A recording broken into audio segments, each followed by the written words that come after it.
कहते हैं कि इंसान के जीवन का असली सुख क्या है, यह हर कोई जानना चाहता है।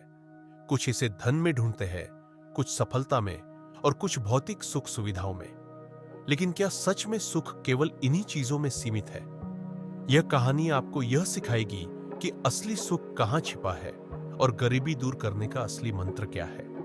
यह कहानी एक ऐसे व्यक्ति की है जो अपनी असफलताओं से टूट चुका था। राजीव अक्सर अपनी किस्मत को कोसता रहता था। उसे लगता था कि उसकी मेहनत कभी रंग नहीं लाती।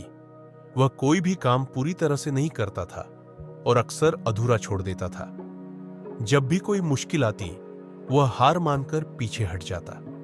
उसे लगता था कि शायद उसकी तकदीर ही खराब है, इसलिए उसकी जिंदगी कभी नहीं बदल सकती। लेकिन एक हिमालय से आए साधु की शिक्षा ने उसकी सोच बदल दी और उसकी जिंदगी खुद ब खुद बदल गई। राजीव एक गरीब दर्जी था जो छोटे से कस्बे में अपनी सिलाई की दुकान चलाता था। वह मेहनती था, लेकिन उसकी जिंदगी में कभी स्थिरता नहीं थी।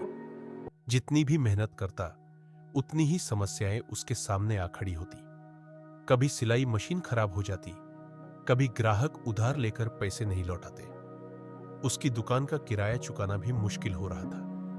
राजीव की पत्नी और 2 बच्चे थे और परिवार का पालन पोषण करना एक चुनौती बन चुका था। कई बार उसने यह सोचकर अपनी किस्मत को कोसा कि शायद वह कभी सफल नहीं हो पाएगा। वह सोचता, क्यों मेरी जिंदगी इतनी कठिन है? क्यों कुछ लोग आसानी से अमीर बन जाते हैं और मैं इतनी मेहनत के बाद भी गरीब हूं? एक दिन कस्बे में एक साधु आया। वह हिमालय से नीचे उतरा था और ज्ञान की बातें करता था। लोग कहते थे कि उसकी बातें सुनकर जीवन बदल सकता है। वह हर समस्या का समाधान जानता था। राजीव ने सुना कि वह साधु लोगों की परेशानियां सुनता और उन्हें सही राह दिखाता है। उसके मन में यह विचार आया कि क्यों ना वह भी जाकर अपनी परेशानियां उस साधु से साझा करे, शायद कोई हल मिल जाए। राजीव साधु के पास पहुंचा और बोला, महात्मा जी, मैं बहुत मेहनत करता हूं, लेकिन मेरी गरीबी दूर नहीं होती। मैं दिन रात सिलाई करता हूं, फिर भी मेरी कमाई इतनी कम होती है कि मैं अपने परिवार का पालन पोषण ठीक से नहीं कर पाता। मेरी दुकान भी किराए की है और मैं हमेशा कर्ज में डूबा रहता हूं। यह कैसा जीवन है? मेरी किस्मत इतनी खराब क्यों है? साधु ने राजीव को ध्यान से देखा और हल्की मुस्कान के साथ बोले, बेटा, क्या तुम्हें पता है कि तुम्हारे पास पहले से ही एक खजाना मौजूद है?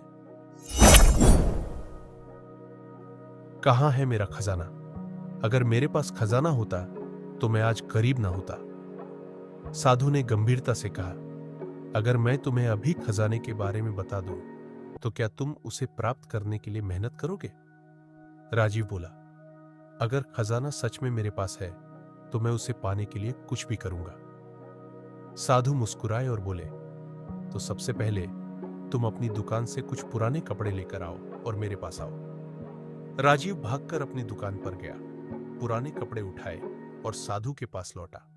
साधु ने उन कपड़ों को देखा और बोले, अब इन्हें धूप में सुखाकर मेरे पास लाओ। राजीव को यह बात अजीब लगी, लेकिन वह साधु की बात मानकर कपड़ों को धूप में सुखाने लगा। अगले दिन वह कपड़े लेकर साधु के पास पहुंचा। साधु ने कहा, अब इन्हें अच्छे से सिलाई करो और उन्हें बाजार में बेचने की कोशिश करो।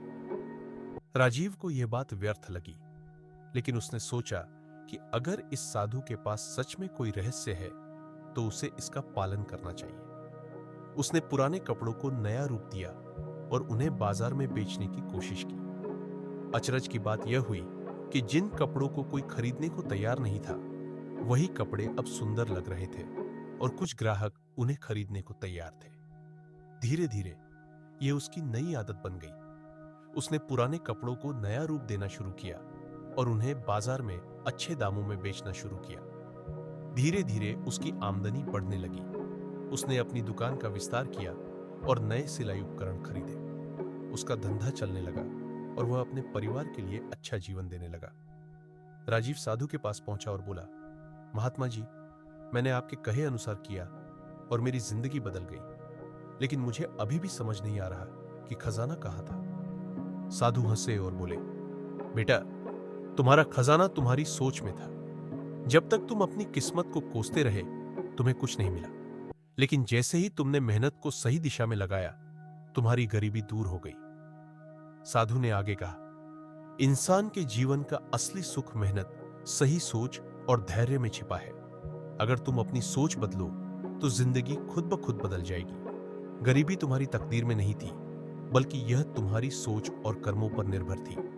असली सुख यह नहीं कि तुम अमीर बनो, बल्कि यह है कि तुम संतुष्ट और मेहनती बनो। जब इंसान कर्मशील होता है तो उसे अपने आप ही सफलता मिलती है।